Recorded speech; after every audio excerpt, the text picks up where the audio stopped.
Assalamualaikum sahabat YouTube, ketemu lagi di Hera Channel. Sahabat YouTube, kali ini saya akan membuat video dengan sangat berbeda. Nah, video kali ini membahas tentang investasi di pasar modal, khususnya untuk investor pemula yang mempunyai keterbatasan dana likuid, akan tetapi investasinya aman. Nah, di sini saya bersama dengan narasumber saya yang sangat berkompeten di bidang investasi. Kita akan sama-sama belajar bagaimana caranya berinvestasi yang baik dan benar.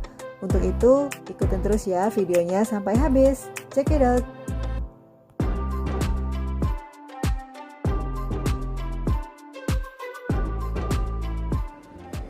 Oke, sahabat YouTube, sekarang saya sudah bersama dengan narasumber. Beliau adalah Ibu Meta Dwi Aprianti. Beliau adalah seorang praktisi pasar modal Indonesia, tepatnya adalah Wakil Manajer Investasi atau WMI.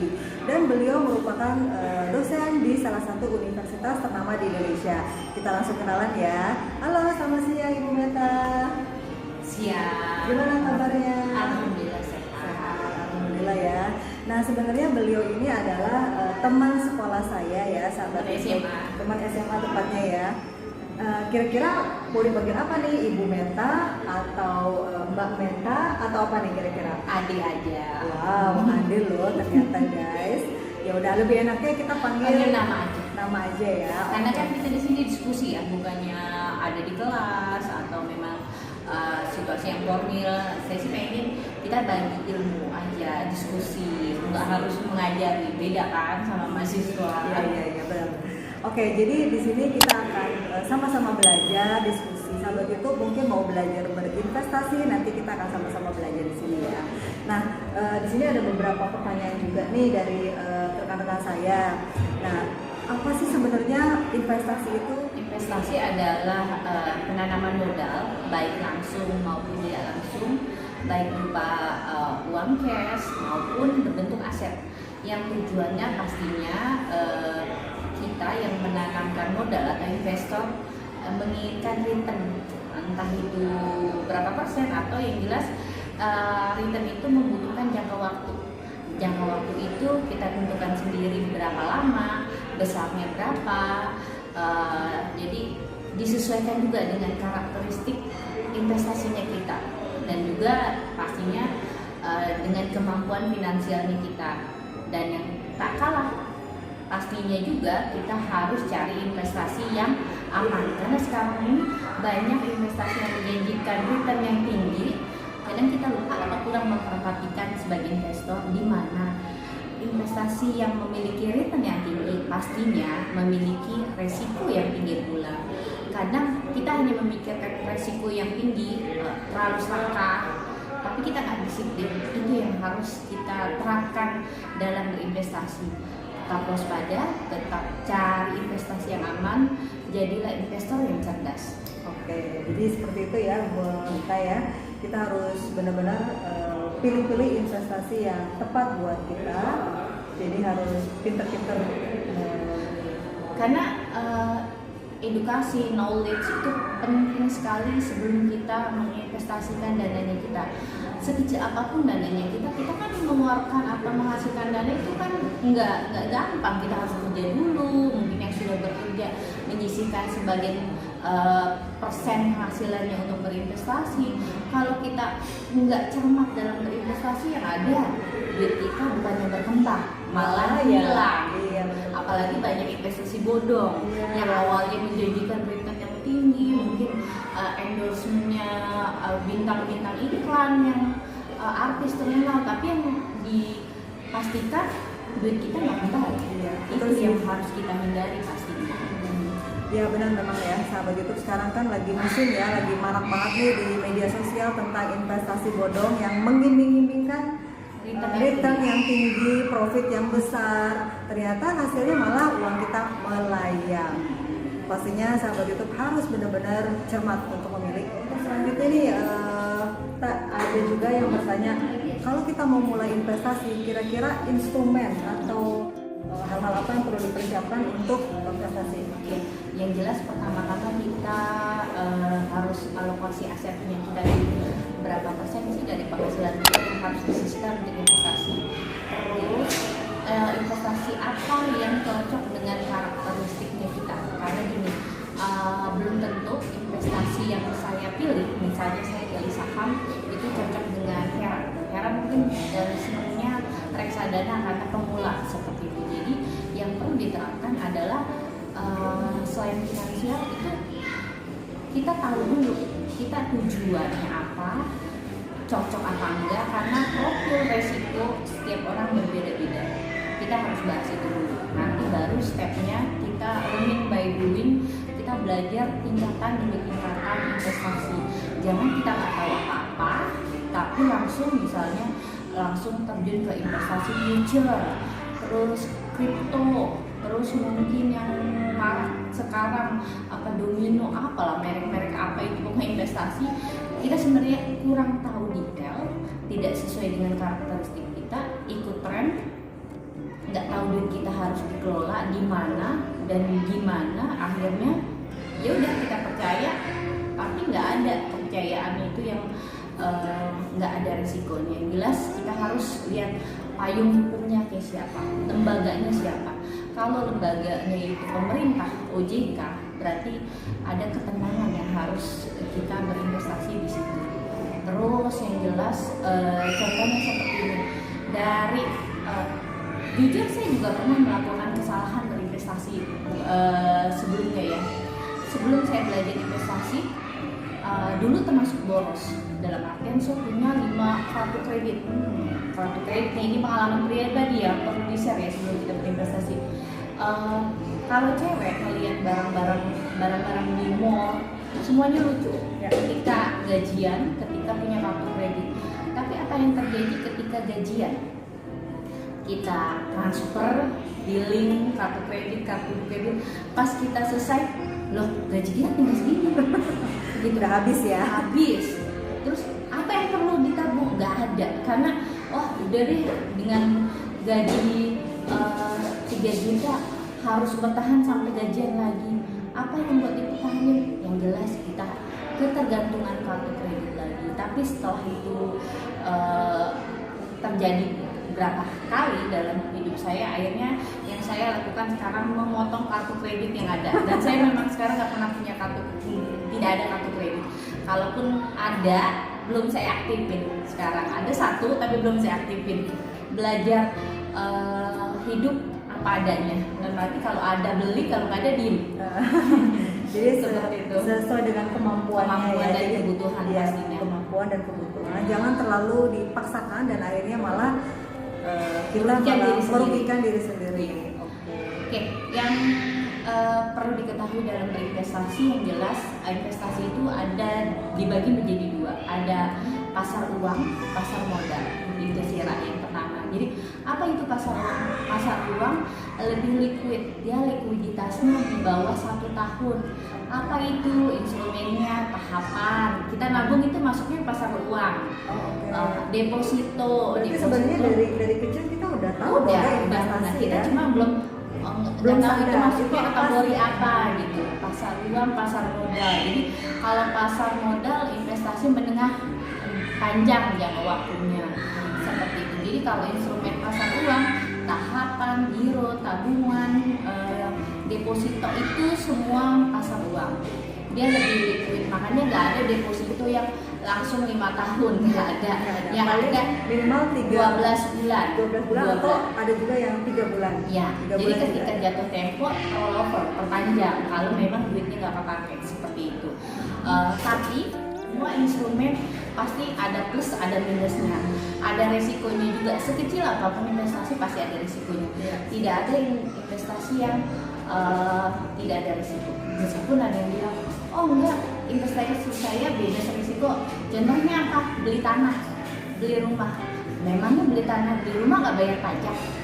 Ada resikonya nggak? Ada, kita harus bayar pajak pastinya, ya kan?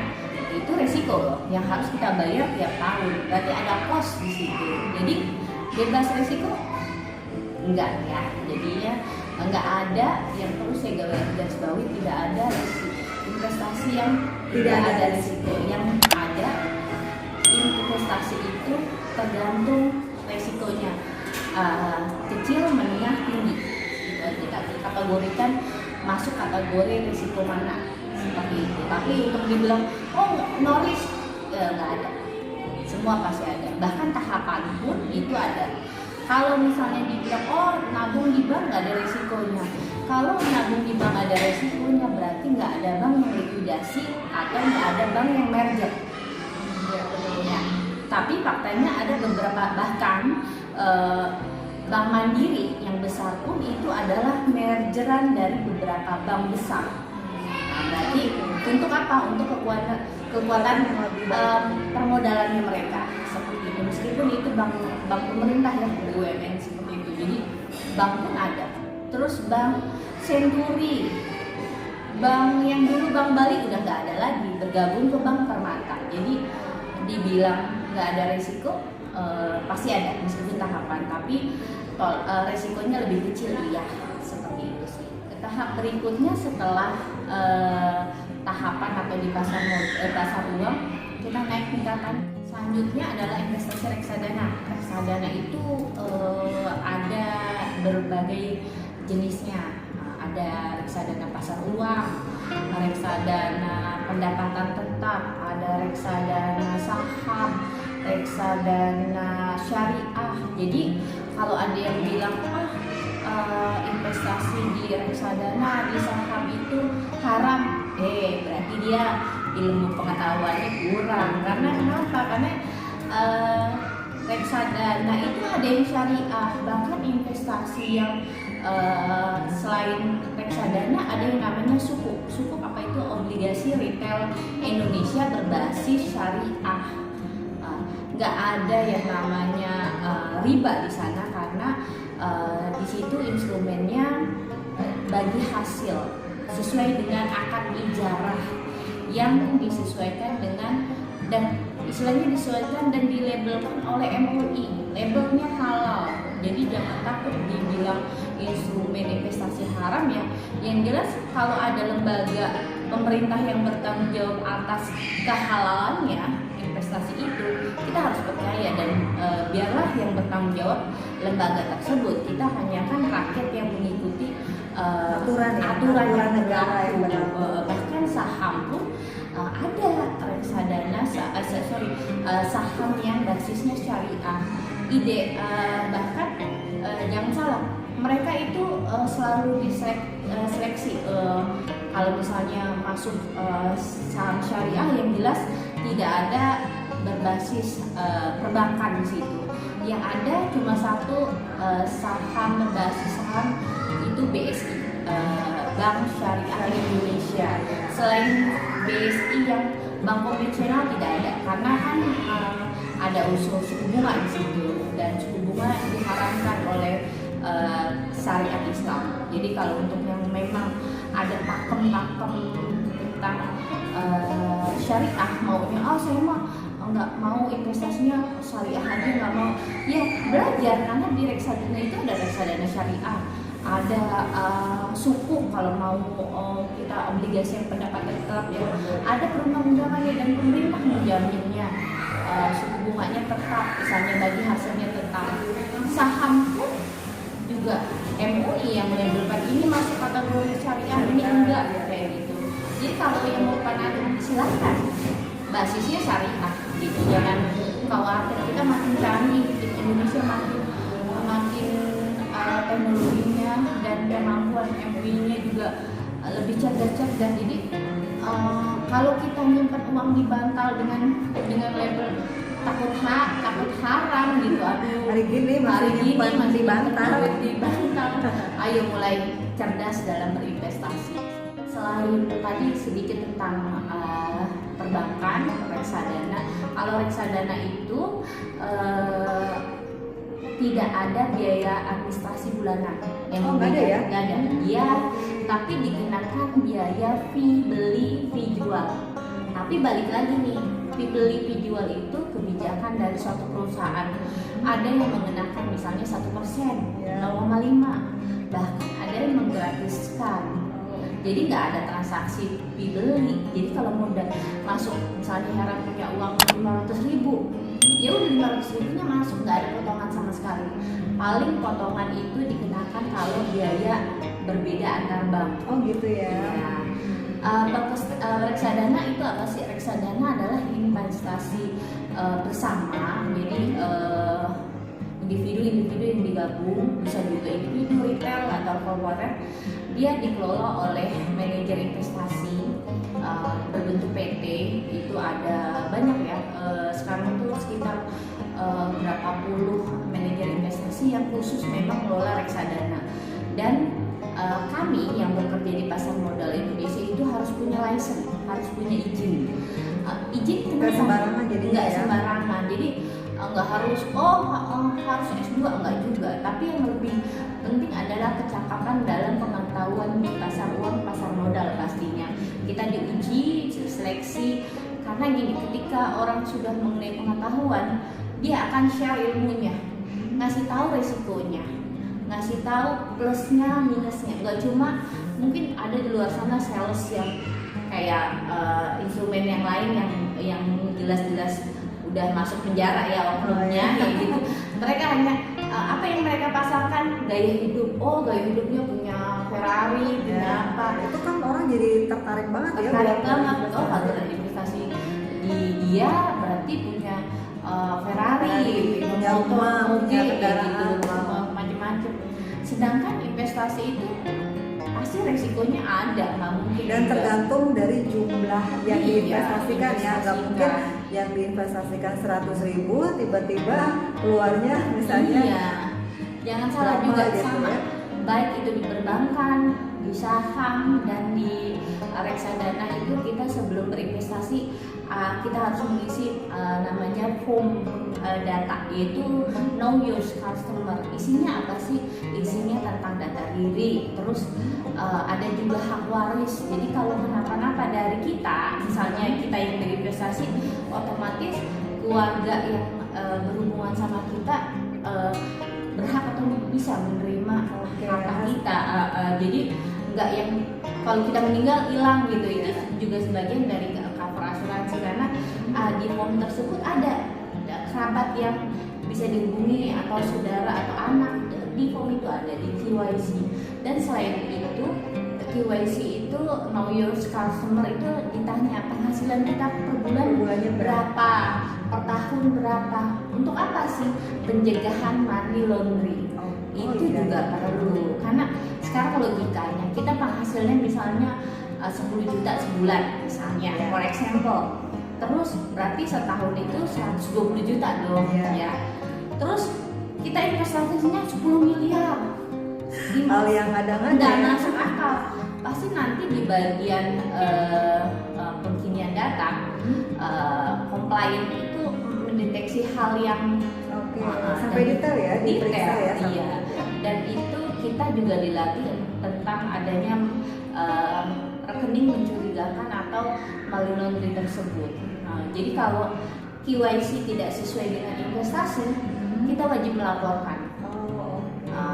Itu. Jadi dan itu legal kalau misalnya data kita diminta oleh pemerintah atau yang kepolisian, pengacara, misalnya memang dalam kasus hukum kita berhak memberikan.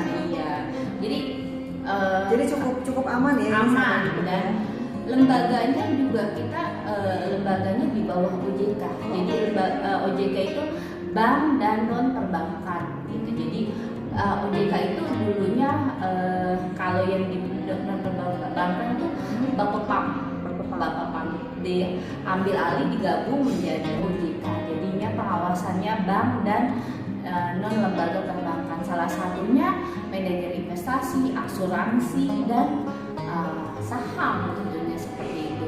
Dan kalau kalian pemilik reksadana, pemilik instrumen saham itu punya kartu SID, itu kartu yang kita bisa cross check sendiri. Oh, kita punya saham apa? Jadi itu bukti kepemilikan kita seperti itu. Jadi benar-benar legal, terstruktur. Dan kalau kita buka rekening saham dan reksadana itu namanya nama kita, rekeningnya rekening kita.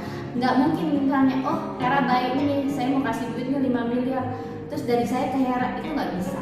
Nggak bisa ya? Nggak bisa, harus dari pemilik dicantumkan, dimasukkan ke rekening sendiri. Jadi meskipun itu suami istri, misalnya saya mau suami saya, ya udah mah nomor rekening kamu reksadana berapa, rekening saham berapa, nggak bisa, memang harus personal ya, sendiri atas nama pribadi seperti itu. Ya clear ya. Reksadana itu selain ada fee jual, fee beli, tidak ada administrasi bulanan, terus dia bebas pajak, bukan dalam artian bebas jadi pajak seluruhnya, tapi di dalam reksadana udah dipotong pajak. Jadi ketika udah sampai ke konsumen, nasabah nih, ketika pencairan sudah bersih teksnya, itu yang membedakan. Sedangkan kalau deposito itu kita misalnya kena dapat 5% gitu. Nah, dari bunganya itu dikenakan pajak atas bunga 20%. Jadi kena potongan pajak 20%. Sedangkan kalau reksadana itu free, non tax, udah terima include pajak semua. Oke, sahabat YouTube, tadi kita sudah bahas mengenai reksadana yang cukup kompleks, tapi sahabat YouTube tentunya sudah paham ya mengenai reksadana. Nah, sekarang kita berlanjut mengenai obligasi retail Indonesia. Nah, gimana nih untuk obligasi retail Indonesia? Kalau instrumen selanjutnya di pasar modal itu ada yang namanya obligasi. Tapi kan kalau obligasi itu artinya surat utang.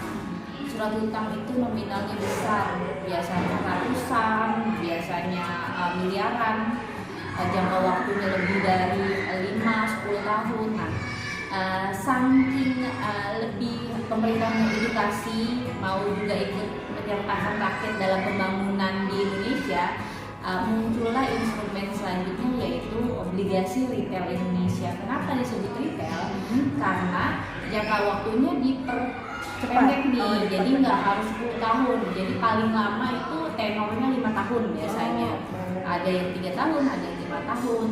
Terus seperti apa sih obligasi retail Indonesia? Obligasi retail Indonesia itu hitungannya per unit. Awal-awal itu biasanya acuannya deposito. Kalau misalnya pertama kali keluar obligasi retail Indonesia itu Agustus 2006. Itu pertama kalinya ya, ada ORI 1. Dia suku bunganya 12,5. Di bank itu suku bunganya 10%. Rate-nya 8-10%. Kenapa sih deposito lebih rendah? Ya karena kalau deposito lebih tinggi pasti maunya ke deposito ya, jangka waktunya lebih pendek, dan dapatnya juga profitnya lebih besar. Jadinya biar lebih menarik, suku bunganya lebih tinggi obligasi retail Indonesia, tapi jatuh temponya lebih lama, tahunan, 3 tahun, 5 tahun, seperti itu. Aman nggak? Cenderung aman, karena yang mengeluarkan obligasi retail Indonesia adalah pemerintah Indonesia di bawah undang-undang. Jadi kalian tuh investasinya pasti ada kenyamanan, tapi jangan coba-coba berinvestasi di obligasi retail Indonesia, duitnya jangkanya pendek nih. Orang mau nikah tahun depan udah masuknya ke ORI, dia lupa jangka waktunya itu 3 tahun, 5 tahun, jadi nggak akan bisa diambil sebelum jatuh tempo ya. Bisa sih diambil, tapi sulit. Ada proses ya? Ada prosesnya. Dibanding kalau kalian mau investasi di deposito, tinggal bawa bilirnya, tanda tangan, cair. Tapi kalau obligasi retail Indonesia, teknisnya seperti apa? Bunganya masuk per bulan. Jadi untuk bunganya tiap bulan masuk ke rekening pribadi yang bersangkutan, tapi pokoknya sama bunga terakhir itu di jatuh tempo terakhir, misalnya 3 tahun, misalnya 2022, 3 tahun mendatang berarti 2025, pokok plus bunga terakhir, tapi tiap bulan dapat bunga. Dapat profitnya ya. Iya. Itu konsepnya konvensional kalau obligasi retail Indonesia. Tapi kalau yang bentuknya syariah, nama saya sebutin itu namanya sukuk. Bedanya adalah dia bagi hasil, tapi hampir sama, cuma instrumennya tetap basis investasinya ke yang berhubungan dengan syariah. Kita percayakan aja deh instrumennya kepada pemerintah yang jelas, kalau sukuk itu memang basisnya syariah seperti itu. Oke. Itu mengenai obligasi retail Indonesia. Jadi udah cukup jelas ya. Sampai berlanjut ke instrumen berikutnya yaitu asuransi. Kenapa saya sebut asuransi adalah investasi? Karena setiap orang berbeda-beda. Ada yang pengen, oh saya investasinya ke kesehatan, ya kan? Kesehatan penting. Kalau kita nggak sehat, nyari duitnya kayak gimana? Iya, Ya, pasti kan? agak kesulitan dong ya. Iya, jadi balik lagi dulu mungkin 10 tahun ke belakang asuransi tidak dianggap investasi atau bukan dianggap suatu kebutuhan. Tapi kalau sekarang sudah disebut investasi karena asuransi itu masuk instrumen juga.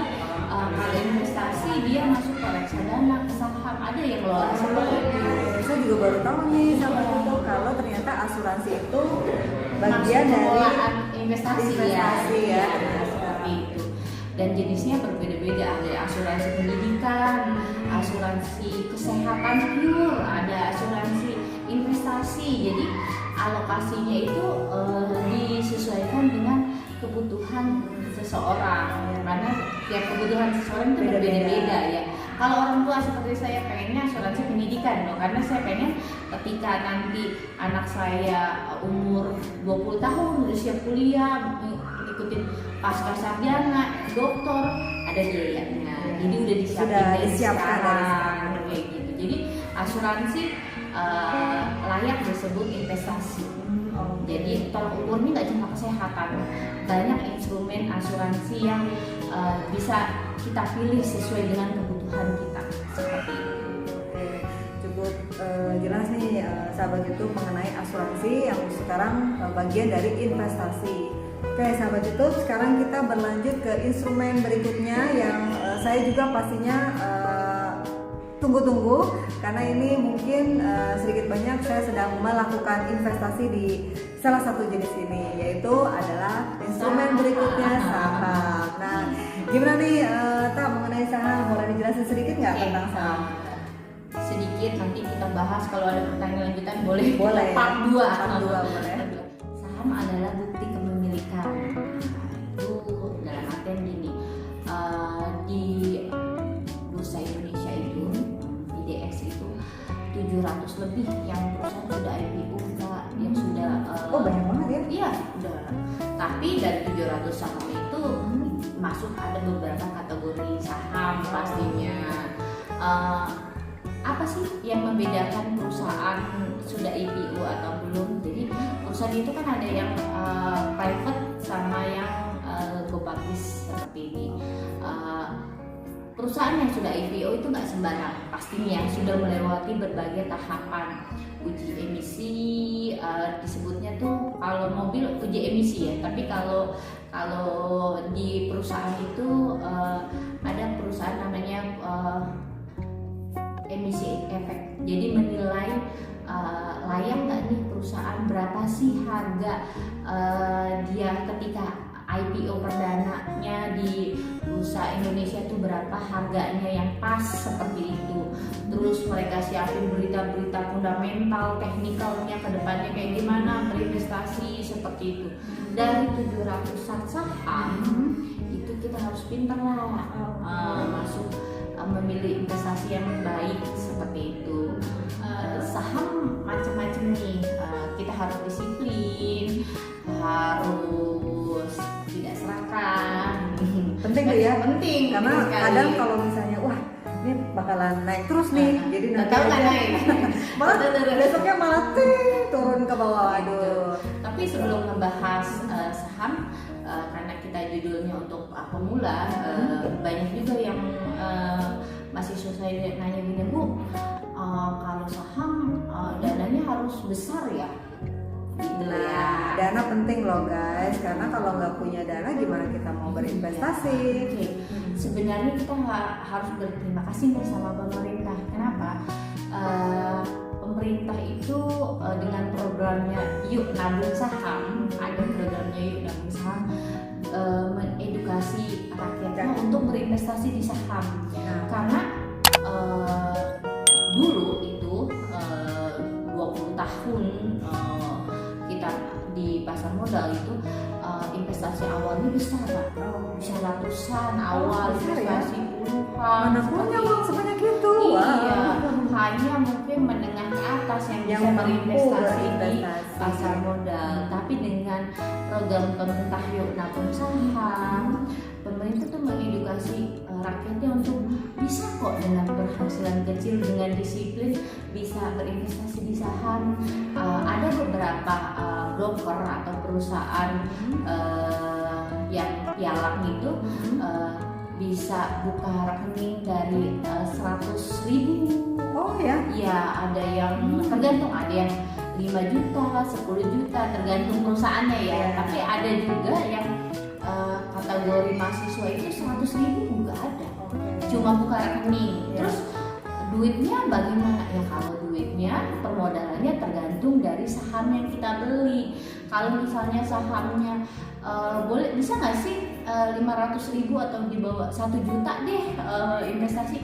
Bisa guys. Bisa kan? Jadi nggak usah khawatir ya. Iya, jadi tergantung saham apa yang kita beli, berapa jumlah lot yang kita beli, itu berarti tinggal dikalikan aja tuh total modalnya kita. Lot itu satuan yang harus tolak ukur kita dalam berinvestasi di saham. Satu lot sama dengan 100 lembar saham. Jadi kalau misalnya contohnya saya punya Nira, aplikasi Nira. Oh iya. Kalau dulu kita berinvestasi di saham Nira dari floor galeri, pakai dealer di telepon ke floor dulu. Jadi berapa lama dan stepnya lama. Berapa layer yang harus di teknologi makin canggih Nira. Dengan buka aplikasi di broker manapun kita sudah bisa. Oke, kita bisa tunjukin nih guys, coba. Nah di sini nih contohnya nih aplikasi ini kita bisa langsung bertransaksi di sini nih guys. Hijau semua tuh, udah untung berarti itu. Hijau. Kebetulan saya punya nih BBRI dan sudah di angka 4.630. Yes. Akhirnya naik juga dia. Belum sebulan ya? Belum sebulan. Baru kemarin akhir bulan Mei, kalau pertengahan Mei lah kalau nggak salah ya. Dan kontrak 4.310 kan? Oke. Tutup di harga 4.310 untuk telepon. Biar kita enak, gimana sih cara ngitungnya? Oke, di bawah yang 1 juta ya tadi. Nggak apa-apa nih Ra, dicari-cari? Boleh. Oke. 4.300 dikali. Kalau misalnya uangnya di bawah 1 juta bisa nggak? Oke, kita beli 2 lot dulu deh. 2 kali 100. Berapa nih? Tinggal kita kaliin aja. 4.300 dikali 2 dikali 100 sama dengan 860.000 Ra. Nggak nyampe 1 juta kan? Nah, jadi kita bisa berinvestasi hanya dengan 860.000 saja nih guys. Nah, jadi kalau misalnya saya cuma punya 500.000, bisa satu lot beli. Satu lot aja, jangan banyak guys. Kan kita bisa nabung juga kan? Iya. 4.300 dikali 100 430.000. Dan kalau di bawah transaksinya di bawah 1 juta, fee-nya itu cuma 10.000 biaya administrasi minimal 10.000 jadi tinggal tambahin aja nih 430.000 ditambah 10.000 jadi 440.000 rupiah saja sudah bisa membeli saham BBRI kemudian cukup dengan 1 lot. Jadi nabungnya sebulan 1 lot, bulan berikutnya 1 lot, no problem. Yang penting sedikit-sedikit jadinya bukit, alhamdulillah. Jadinya duit dong. Jadinya duit, alhamdulillah. Yang penting kita bisa nyicil lah ya. Disiplin. Mengenai disiplin atau enggak ya, kadang gini banyak prakteknya. Ketika misalnya modalnya nih kita bahas di 4.300, ini modal kita di harga 4.300, 1 lot kita beli punya 1 lot. Nah ketika perbedaannya ketika misalnya sahamnya turun menjadi 2.000, kita rugi nggak? Kita belum disebut rugi ketika kita belum jual saham. Kita sebutnya portofolio kita sedang minus, seperti itu. Sebaliknya ketika itu naik menjadi 7.000 misalnya turan, tapi kita nggak jual, itu belum profit kalau kita tidak melakukan eksekusi jual. Gitu. Ingat, modalnya kita 4.300. Apapun yang terjadi, kita turun atau naik, kalau belum ada aksi jual, belum bisa dibilang rugi atau untung. Tapi tolak ukurnya kena gimana? Tolak ukurnya ketika kita menjual di bawah harga beli, berarti kita rugi. Tapi kalau misalnya 7.000 kita jual, modalnya 4.300, waktu kita beli, berarti tinggal selisihnya aja tuh berapa duit, seperti itu. Nah, saham itu ada yang namanya LQ45, saham-saham terbaik 45 saham yang sudah liquid yang jelas. Terus biasanya analisa laporan keuangannya bagus, fundamentalnya bagus. Terus juga mereka rutin membagikan dividen. Dividen itu apa sih? Dividen itu keuntungan yang diberikan percuma, otomatis nih kayak saya bisa dapat dividen dong. Iya, dividen ada dua nih, dividen saham, dividen tunai. Oh, ada dua ya? Ada. Jadi dividen saham nanti dia kasih nih berapa lot yang dikasih. Oke, bisa berupa saham atau bisa berupa tunai. Atau tunainya misalnya dalam 1 tahun ada yang namanya rapat umum pemegang saham (RUPS). Di situ akan diumumkan, oh misalnya BRI akan membagikan dividen sebesar 200 rupiah, tinggal dikalikan kita punya berapa lot, itu secara otomatis masuk ke rekening kita tanpa pajak, udah bersih, masuk secara otomatis, udah hak kita. Tapi kalau kita belum jual di saat kumdet, jadi ada syarat-syarat tertentu ketika mendapatkan dividen, ada ex-kum, kayak gitu. Jadi ada waktunya, ada tanggalnya. Kalau kita masih ada di situ, ya kita akan bisa dapat. Tapi kalau tiba-tiba kita sudah jual karena merasa untung, nggak perlu lah, dividen kecil gitu misalnya. Ya nggak masalah sih, jadi balik lagi. Dan setiap investor itu karakteristiknya beda-beda. Yang perlu dipahami adalah kedisiplinan dan ketidakserakahan. Balik lagi nih, kenapa harus ditekankan? Karena banyak yang jago pun akan kena di sini, kecolongan. Karena tadi nggak disiplin ya? Iya, disiplin. Karena gini, biasakan kita punya target khusus dalam berinvestasi di saham. Misalnya target kita 4.000, beli di harga 4.300 tadi. Kita punya target berbeda nih, Ra. Mungkin Hera pengennya 10%, ya. Mungkin aku 20%. Nah, tipikalnya jangka pendek, ada yang jangka menengah, ada yang jangka panjang. Karena biasanya manajer investasi itu jangka panjang, Ra. Dia ada beberapa kategori yang ini saham yang untuk jangka pendek, jangka menengah, jangka panjang. Jadi beli di harga murah, nanti jualnya berapa bulan kemudian. Bisa tahun ya. Ya, jadi buat investasi lama seperti itu, jangka panjang. Tapi ada juga yang bahkan daily itu ada juga. Daily itu apa? Beli dan jual di satu hari yang sama. Bahkan kalau yang rajin itu bisa satu hari berapa kali tiktokan murah.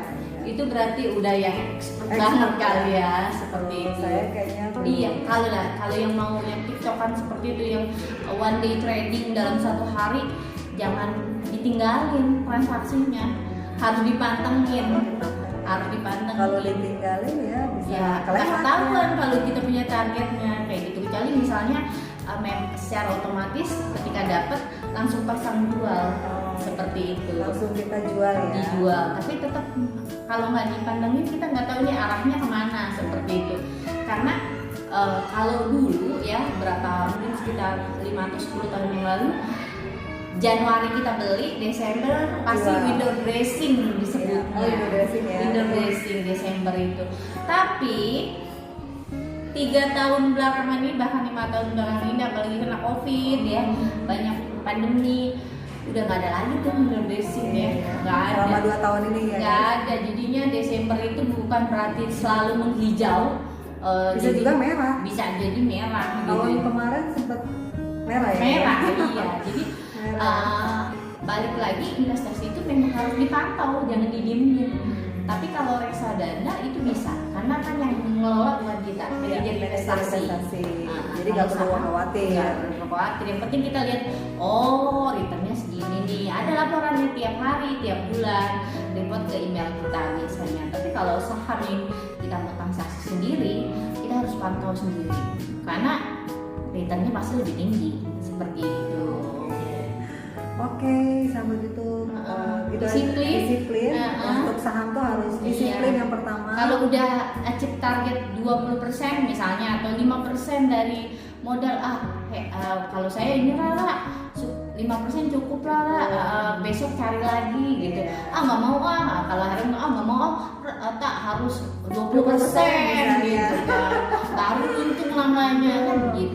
Jadi beda-beda. Tapi ingat, ketika udah capai 20% harus juara. Jangan berpikir nunggu lagi. Nanti pasti lebih naik enggak, merosot ya seperti itu. Ya memang sih kurang lebih seperti itu ya. Kalau saham kita harus disiplin dan tidak boleh selangkah. Kalau misalkan udah 10% targetnya ya sudah. Tutup mata dia naik, udah tutup mata. Walaupun rezeki kita. Walaupun udah naik juga ya udah bukan rezeki. Tapi ya seperti itu ya sistemnya ya. Kalau untuk one day trading atau mungkin cukup untuk beberapa bulan saja, mungkin yang penting ada kenaikan 10% sesuai target kita, langsung jual.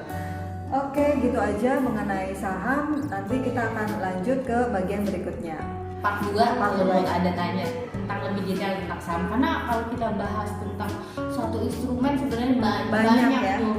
Reksadana tok boleh kita bahas pure satu blok mengenai reksadana, obligasi perlu, karena menarik lah obligasi retail Indonesia. Karena kalau kita investasi di pemerintah aman nggak?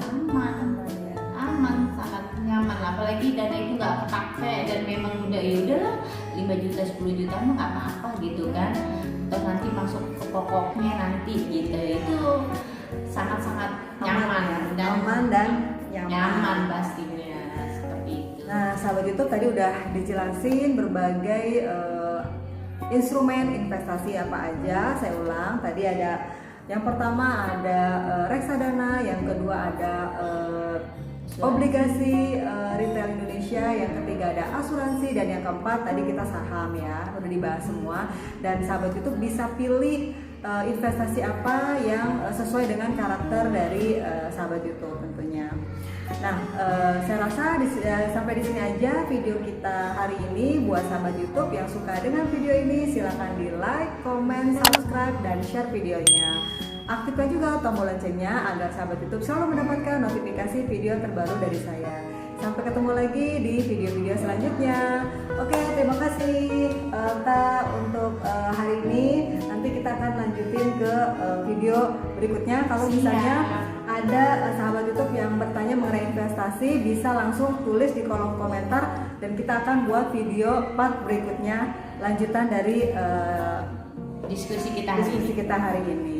Part 2, part 3, part 4 siapa takut. Iya, oke guys. Assalamualaikum warahmatullahi wabarakatuh. Waalaikumsalam.